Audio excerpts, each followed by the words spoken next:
You guys all know the Cybertruck, right?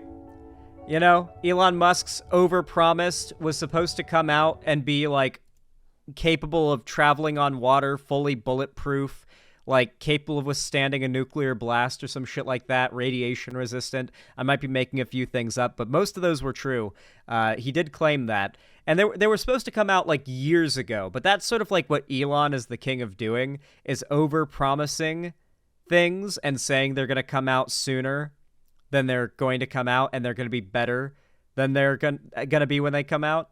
A good example of this, obviously, is the quintessential, like, Elon Musk fail project, the Cybertruck. Believe it or not, there's a few thousand Cybertrucks out there these days. They haven't, I don't think, fully released, or I guess if they have, they're so expensive and stupid that only a few thousand have been sold in the world or in the country. But, well, here's an example of how he kind of advertised it to kind of show off how amazing and indestructible it is. Why is he pixelated? The first frame of this video is fucked, but it'll be fine in a second. Yeah. There we go. Part of this is the fundamental design change. We moved the mass to the outside. We created an exoskeleton. So normally, the way that a truck is designed, you have a body on frame, you have a bed on frame, and isn't it crazy how, like, all the guys whose back of their heads you can see in the audience, they all have the same type and level of balding? Well, not same level, they're earlier on, but the same type of balding Elon Musk did before he got the hair plugs. Like, you guys have seen pre-hair plugs Elon Musk.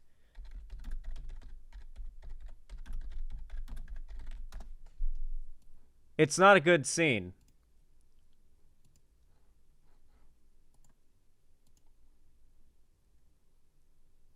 Oh, hair transplant. $20,000 hair transplant surgery. This is a photo of him back during the PayPal era, I guess, like a long time ago. And this is him today. I'm going to give you guys like a spicy bit of info. Men's hair does not naturally go from looking like this to looking like this. His hairline has actually moved forward. That's not like a bad haircut. That is thinned out, receding hairline and balding that has been replaced with a hair transplant. For those that don't know, hair transplants, they're quite common. I know Preach, gender affirming care, real. I know that Preach, the WoW guy, most WoW content creators are old men and known for being bald, and one of them is Preach.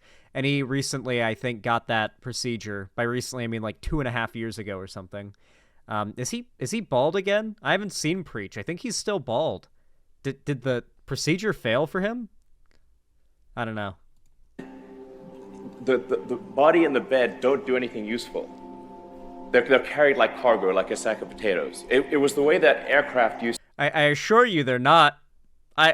Guys, I need to give you a little bit of, I'm not going to spoil anything, but just know he does not know how to design a car. His engineers might not know how to design a car, considering the state that this shipped in, which I'll get into momentarily. Take nothing he says seriously here, and if God forbid you're ever trapped on like a desert island somewhere and you need to make like an aqua-capable, bulletproofed, like Cybertruck vehicle of some kind, do not take any advice from Elon when you're building it, okay? Used to be designed when they had biplanes, basically. The key to creating an effective monoplane was a stressed skin design. You move the stress to the outside skin. It allows you to do things that you can't do with a body on frame. Okay. I'm just going to give you guys like a basic physics lesson here. Momentum doesn't just dissipate like because the thing that you're inside of is indestructible. If you're inside an indestructible car and you get into a high-speed crash, you're guaranteed dead. Because, like, your body isn't indestructible. It's the same problem as, like, this is science fiction logic in reality. It's the same.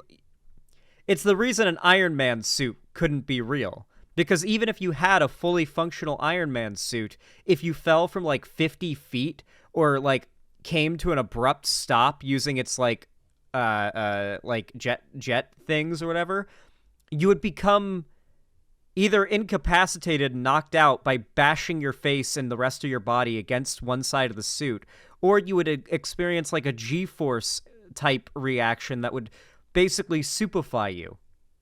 Because your body would just be bouncing around inside of an indestructible can, pretty much. The reason why cars aren't indestructible and they just shred into pieces, like if you modern cars, when the more modern cars get, like actual, like not gimmick bullshit vehicles like this, but like real vehicles, the more along we go, like the more recent the car is, when you see them get into a bad wreck, the more fucked they look on the outside. But if you look at the inside of the car itself, you can see that areas where there are no people crumple. Like the spot in between where the front passenger and driver would be, those crumple a lot if it's like falling onto its side. The spots like between where the seats are will usually be where it crumples, or where the engine is in the front, or in the back where the trunk is, as opposed to like right where the side doors are, which tend to be a little more reinforced. They've got like airbags specifically in places where you're likely to be banged around as well. But the outside of oh my gosh. Like, if you want a car that's going to be indestructible, get like an old 1950s steel-framed, heavy-ass, like, Cadillac or like a Volvo or something. You know, get something that's like a fucking tank of a vehicle if you want it to be indestructible, I guess. But if you want to survive your car crash, get like a minivan, like a little Subaru or what's another really good car company for safety. Minivans are just generally pretty good. Like minivans are pretty safe. There are some truck brands that are pretty safe, believe it or not. Like trucks can be surprisingly safe, like pickup trucks. It's just Toyota I think is pretty solid. Yep, Toyota I know is pretty solid. Subaru is solid. But yeah, just when you go looking for a vehicle, if I was to go looking for a vehicle, Subaru isn't a great company. I don't care if they're a bad company, but their vehicles are solid. They're pretty reasonably priced, they're safe, and they're solid. I've been in many a Subaru in my life, and they are pretty nice. They're pretty nice. They've only gotten nicer too. I've been in a 2012 Subaru, a 2014 Subaru, and a 2019 Subaru, I think. And man, the 2019 Subaru was nice. Like, I wonder what the 2024, or I guess it would be on 2025. They release car, like at the end of the year, we'll get the, like, 2025 Forester, or 2025 Outback, or whatever. Hating Subaru is homophobic, actually. Is that true? Okay. We'll go with that. No, I mean, they're not that solid. I don't know, man. They've got a pretty high safety rating. Are you sure?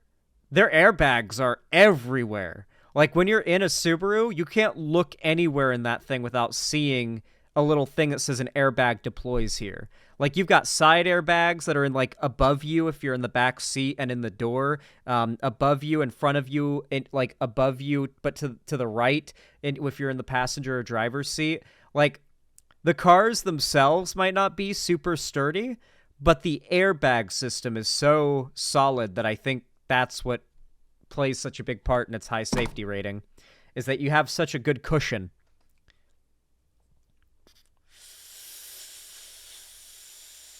Anyway, we're not getting into car talk because I know nothing about cars and I'm not going to pretend to know anything about cars. That's the limit of my knowledge. That's literally, we just hit the end of my knowledge about cars. I don't know anything else about cars. If you asked me a question, like, how do tires work? I couldn't tell you. So we're able to make the skin out of thick, ultra-hard stainless steel. It's really hard. It's really hard. Eh. We're going to show you just how hard. So, Elon Musk is so fucking awkward. It's like, if he wasn't Elon Musk, nobody would watch him speak publicly. He has no public speaking skills. He's not like a smart person in any way. He's just a Nepo baby who knows how to market. He's like copied the personality and vibes of science popularizers over the years and tried to like butt himself in to be like, he wants to be seen as like another Bill Nye or Neil deGrasse Tyson, some like high-level scientist who is acting as a science popularizer. The fact is, he's not a fucking scientist. He's not a genius. He's not smart, even. I actually think he might be below average intelligence considering the choices he's made as of late. But we'll watch the rest of this embarrassing, aged like milk sitting out in the Mojave Desert ass showcase of the Cybertruck. Franz has a sledgehammer.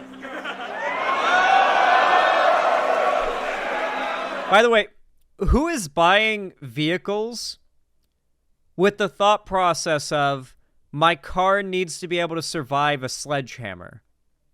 Do these people think that if they buy a Cybertruck and they get into a high-speed crash, or even like a mid-tier, like, I don't know, like a 30 mile an hour, like, ooh, that's a fender bender, all right, type crash. Like, do they think the car's going to be able to drive out of that just fine? Like, it's just going to have, like, a scratch on it, and they're going to have, like, a little bit of... They're going to be a little shooken up, but the car's so indestructible it dampens, like, imaginarily, like sci-fi magically dampens the blow, and you can just drive off as the other car is, like, shredded to pieces. Is that what they think's going to happen? I genuinely believe Elon Musk fans have the dick so far down their throat, and his cum has clouded their brains so much that they actually think that's what's going to happen. Like something out of the Mad Max game where you like ram into another car and it just fucking explodes if you hit it from the side. Yeah. Just drive on. Yeah, don't hold back. Okay. Yeah.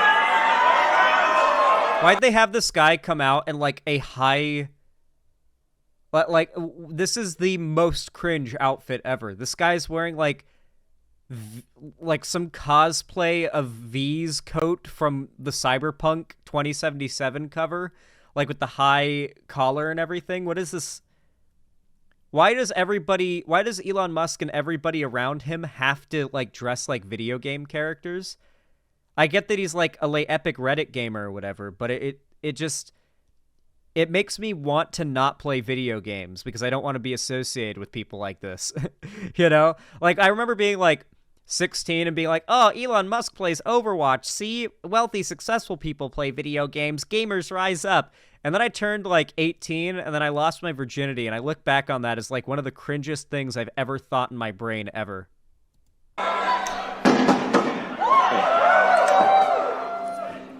It's a regular truck door.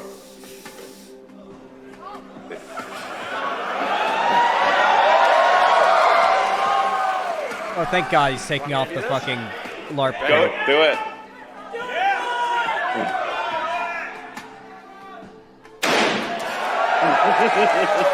I like how they have him do it and not Elon Musk, because Elon Musk is so, like, physically unimposing that him swinging a sledgehammer, like, it's so easy to say, okay, but would it stand up to, like, an actual man swinging at it with a sledgehammer, you know? Yeah. Stop. Yeah, hit it a couple times. You want to hit it again? All right.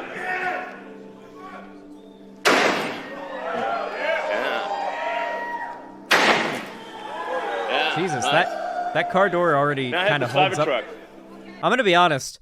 That car door holds up better than I thought a normal car door would hold up to a sledgehammer. I think, like, a human just isn't very strong, even with a sledgehammer, up against a car.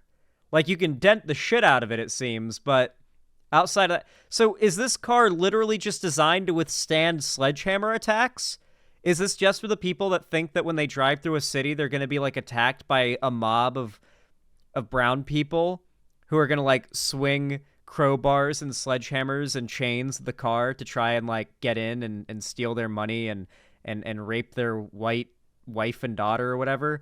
Like that is how conservatives that are like tuned into nothing but Fox News think of cities. Like I think Europeans really don't understand this because a lot of them don't live in places that are big enough to like understand scale. Like I know British people that famous fucking Post especially, but I know British people who think that like a 4-hour drive is a long drive. To like see family or go on a trip or something, that a 4-hour drive is a long drive. In America, a 4-hour drive is some people's daily commute. Sometimes not just there, like there and back, sometimes just to work. Like that is how big America is, and because America is so big, there is a lot of what like the elitist type, like what conservatives would call elitist Ivory Coast liberal Americans would call flyover country. And this flyover country is vast and makes up the enormous majority of America, and a significant amount of Americans live deep in what is called this flyover country. So deep into it that it's like a 6, 7, or 8-hour drive to go to the nearest city where they have buildings that are taller than 2 stories. Like ground floor and then a second floor. Like that is a real thing in America. Especially the further out west you go. That's a real fucking thing. Where it is hours just to see a tall building. And because of that, there are so many Americans. There might even be people like Lord Fingy in chat who this applies to. There are so many Americans who have never once in their fucking lives seen a real city before. And so because they live somewhere rural, that tends to predispose them to more conservative values due to lesser education, et cetera, lower income. And so they're going to be watching Fox News and listening to May His Body Rot in the Ground, Rush Limbaugh, and Alex Jones, and these like right-wing radio guys. Hell, a lot of these people don't have cable or didn't have cable for a long time. So the dominant entertainment was radio. And when you're getting your news from radio, like talk personalities, that is dominated by the right. So a lot of the conservative, like heartland core in America are generations of people who've grown up never seeing a city before and just having mobs of brown people burning them down being described to them over right-wing talk show radio in their very rural place where they've never really left. There are an insane amount of Americans who have never left their town. Because if there's a 10-hour drive to the nearest city outside of your town, like the nearest city that's worth seeing, why the fuck would you ever leave your town in your life? Especially when like you get so comfortable with it. A lot of these people never ever leave once they become adults, and they have every ability to because they are uncomfortable doing so. It gives them anxiety. So it's just a lot of Americans are these like insane, and these are like in some cases wealthy people too. A lot of these people are farmers. Farmers are very wealthy people.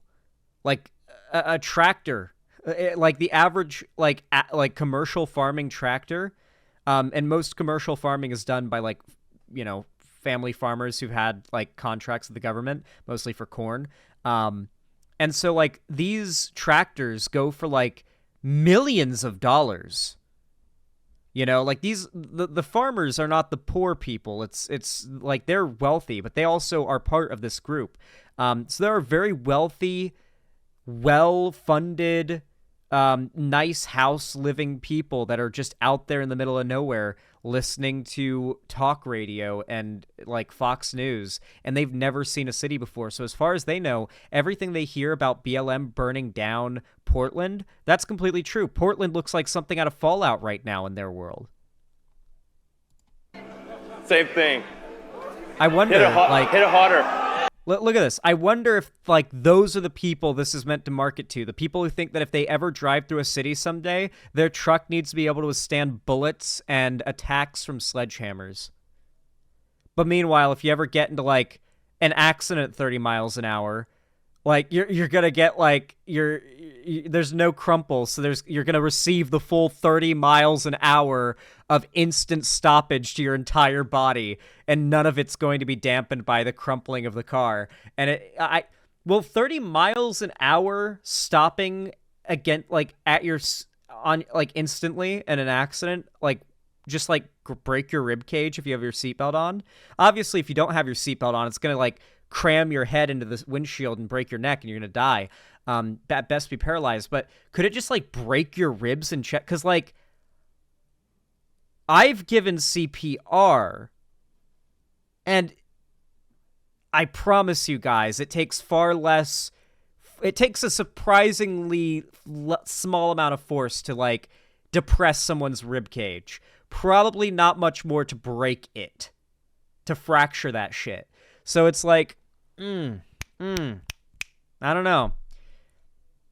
Like, but the dummies they have you do are anatomically accurate. Like the bones will like crackle in there when you depress them.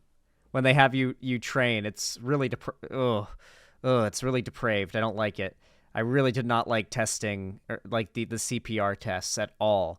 They had the dummies had realistically crackling bones. Do you understand that, chat? It was the most horrifying shit ever. Just like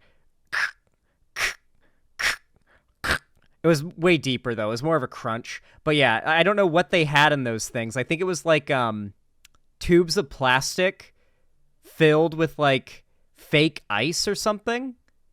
Like some sort of clear, it was like a clear gel inside these tubes that was basically the shape of a rib cage. And when you moved them like down really hard, they would go, and so it would simulate the sound of the rib cage, like fracturing as you depress it when we would train our CPR. Really fucking disturbing shit. But I wonder, because that, you know, my 16-year-old self was completely able to do, maybe it was ballistic gel. That doesn't make sense though, because that doesn't reform though, because like this stuff would go like pop back out for the next like compression, and for more people to use. They weren't like disposable dummies. Anyway, like my 16-year-old self could totally press that down enough to like break a rib cage. So if the car's like getting into an instant like head-on collision at 30 miles an hour, for most vehicles, not a huge deal accident, that might just straight up kill you, even if you're wearing your seatbelt, by like puncturing your lungs in this thing. Like, it's actually terrifying what might happen to somebody in a real high-speed crash.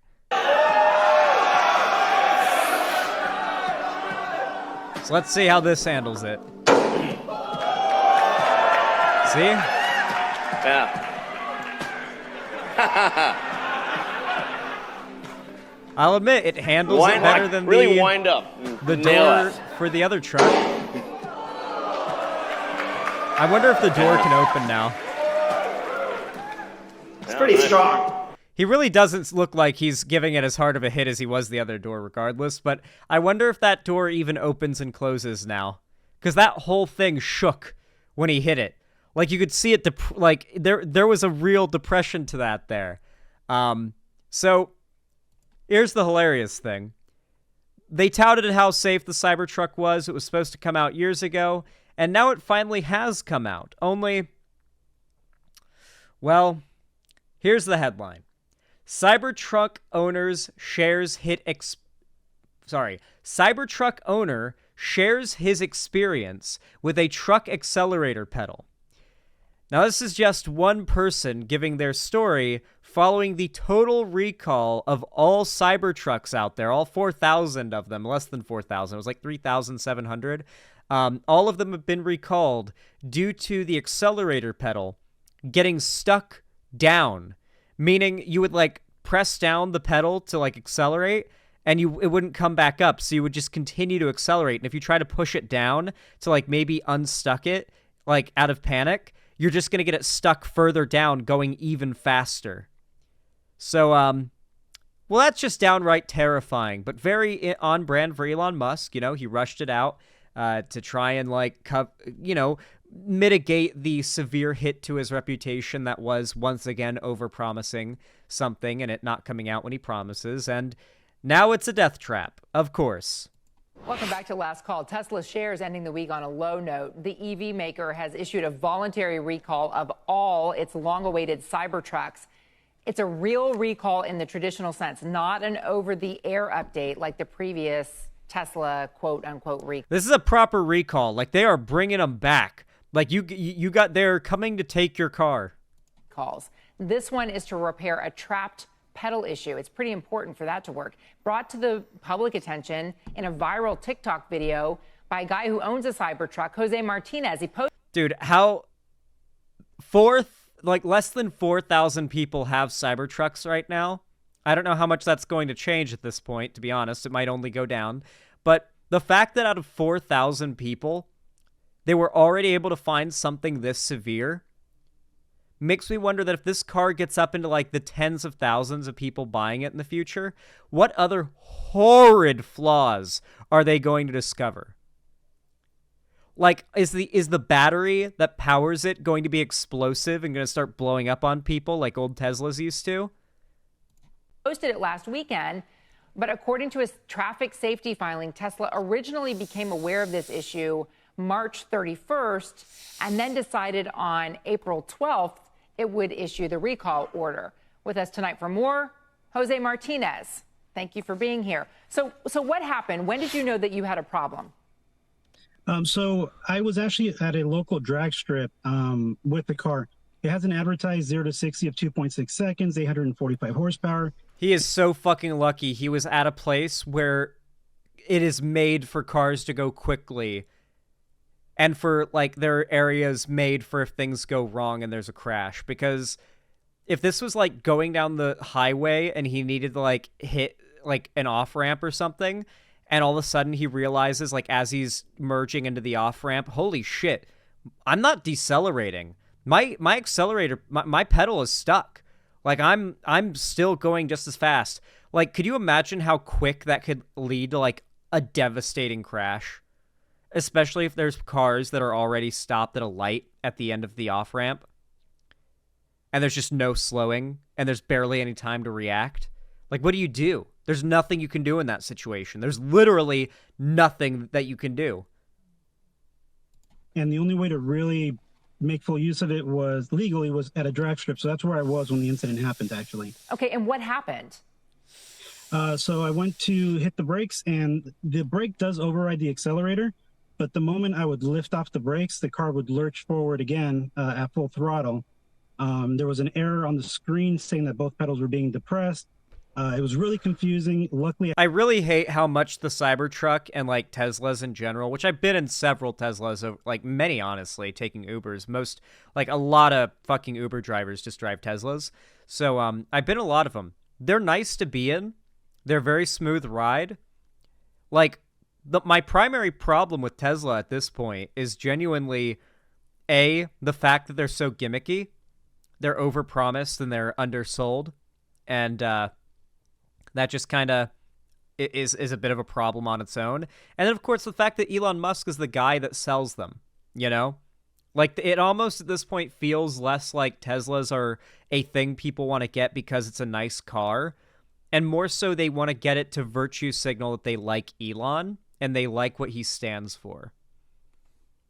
it had a big runoff area where I could try to figure out what happened. And I was able to safely... But I really hate how much, like, the clean design, like, the angularness and everything being as, like, minimal as possible in the aesthetic appeals to, like, my gamer brain. I really hate that. And I know like, the people who can't repress that desire to go for gimmicks are the types of people who fall for this. And they're people with just a very unfortunate amount of expendable income. You know, these are like crypto bros primarily that are buying these things because they're big Elon fans.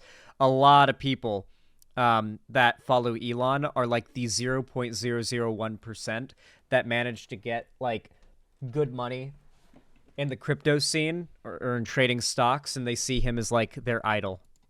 Pull to the side, stop. They're the types of people who unironically share Wolf of Wall Street memes, you know? Stop the car, put it in park, and then as I looked around, that's where I realized the pedal was stuck to the floor. How long have you had your Cybertruck? Just a couple weeks. I think I picked it up on the 8th of this month. And What's it like for you now? I mean, I know that people who wanted these have been waiting for so long to get them and to be able to drive them around. What's it like for you now to be facing a recall of a very serious issue? If you hadn't been in a place where you could, have a runoff like that, it seems like this could have ended very differently.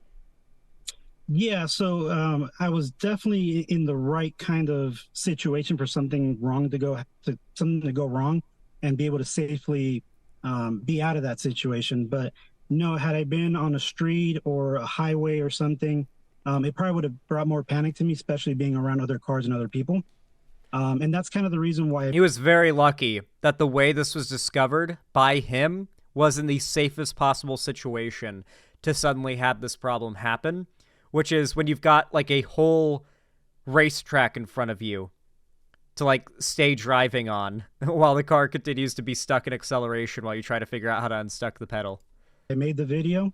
It was more of an awareness thing. I didn't realize it was going to go as wild as it did. I'm sure there'll be people who'll be like, oh, I wish this stupid Cybertruck owner had crashed or something. But it's like, no, this is the best case scenario, because if these trucks get on the road, it's not just going to be the stupid people buying the trucks that are going to die in the car accidents. It's going to be the poor people that are going to get like rammed through, like the SUV with like 4 kids and a whole family and like 2 parents, like a whole family in it. That get like rammed through by the Cybertruck when its pedal gets stuck down. If these had, God forbid, shipped out to tens of thousands of people, and this happened, rather than a couple thousand. And we see right there the video of you pointing out the brake covers and Oh my God! No. No. The Cybertruck has a little thing there that says Cybertruck. That is literally the Cyberpunk font. This is literally like something you'd find online, some like knockoff. He is trying so hard to evoke like the vibe of Cyberpunk to the extent that he has copied the Cyberpunk logo. Is that not like the Cyberpunk logo, but like it says Cybertruck? Is that not like basically the same font and design style? I'll show you what the Cyberpunk logo looks like. Maybe I'm totally off right now. No, dog. You can't tell me. I mean, it's called the fucking Cybertruck. No one's fooled. But, like, also... Dude. Do you see it?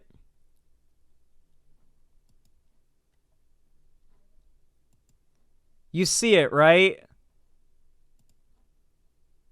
Like, he's totally trying... Like, the C is exactly the same. The C is this exact same, like, sideways acute triangle C. Like, yeah. You guys know what I'm talking about. You guys get what I'm... You guys are picking up what I'm putting down. God, Elon is such a fucking loser. You pointing out the brake covers and what happened where you were. Let me look at the timeline here. This is what Tesla released, that they got the first complaint on March 31st, then April 2nd, that there were engineering reviews of the brake and the accelerator pedals. April 3rd, Tesla got a second claim. I guarantee you, Elon Musk thinks the cyberpunk world is a perfect utopia because, like, it's literally a capitalist hellscape where people like Arasaka are at the top. Like, Elon Musk wants his company to be like the Arasaka of the future. He doesn't see them as the villains. Like, honestly, Elon Musk is probably thinking about how he can create Atom Smasher to be his bodyguard. Of an issue, the engineering had reviewed the first customer claim. They conducted more tests, and then April 12th decided to issue the voluntary recall. They say that they are unaware of any collisions, injuries, or deaths related to... He probably also really wants to be Mr. House from New Vegas. You know for a fact that Elon Musk has played New Vegas and that he loves Mr. House and has probably, like, based a lot of his entire, like, brand and personality off of him. Like, didn't Elon Musk start being known as, like, how he is today around when New Vegas came out? Can we like line up the timeline there and definitively show he guaranteed played New Vegas and said, I want to be him? to the issue. Are you satisfied with the timeline on this? Do you feel like the company that manufactures your vehicle is taking it seriously? I honestly, I think that they did. I work in the auto industry. I work in auto sales. So I'm very familiar with recalls, and I see them happen all the time. And obviously, sometimes they're for something major like this, and sometimes they're for something, relatively small. But I do think that the amount of time that they reacted to this, and for being such a small amount of vehicle incidents, I do. Man, kudos to them for reacting to this so quickly, their cars being total death traps where the pedal gets stuck and keeps you accelerating into a whole family of people in their car in front of you. Man, really props to Elon Musk and to Tesla for being so proactive and dealing with this problem, like they really practically did nothing wrong. Do you think that they kind of did the right thing in stopping? They did a stop sale over the weekend of not releasing cars to anybody, while they kind of finalized the recall situation and issued a fix for it. Welcome back to Last Call. Dog. Like, even after nearly getting killed by Elon Musk, the dick is still in his mouth. I mean, when you've dropped that much money on, like, Tesla products and probably spent, like, how many months has it been since Twitter Blue became a thing? Bought Twitter Blue every month since it became a thing. He probably needs to justify his fandom, but, oh, Jesus. Ugh. I really do wish that Elon Musk wasn't, like, single-handedly tainting the perception of, like electric cars right now. It really is annoying how, like, Tesla drivers on the road are also typically the most annoying people you'll ever encounter. Every time I end up in a Tesla for an Uber ride, I know that at some point there's going to be a moment where we, like, run a red light. Where, like, the Uber driver's going to run a red light and, like, nearly get us killed. It's happened pretty much, almost every time I have ridden in an Uber that was a Tesla. The driver has nearly gotten us killed with some crazy ass swerve or like a last second, like we're going straight through an intersection. At the last second, the guy looks at the GPS and realizes he needs to make a right there. So then he like hits a like the right. It's like that. Oh my God, dude! Like Tesla drivers on the road are just as dumb as Elon. Genuinely. Oh my God. Holy shit. I really do hate the entire culture around Elon Musk, especially when it comes to his vehicles, because it's not just on the internet, it's in the real world too. Like, I have to go out into public and then see these people. And I can tell they're those people because they announce it with what car they're driving, Fucking hell. Ugh. Comment down below. I'm really curious what you guys think of this whole situation, the Tesla Cybertruck recall, as well as if you ever had the same experiences I've had with Tesla drivers in real life. Comment down below. It also boosts my channel a lot, so it really helps when you guys comment. And, of course, don't forget to leave a like, subscribe, and ring the bell icon if you haven't already. Gift a sub, or donate if you want to support me financially. And, of course, you can consider financially supporting me on YouTube, Twitch, Streamlabs, StreamElements, and Patreon. Don't forget to buy merch and join my fan Discord. The link's in the description down below as well. But with all that said, thank you for watching.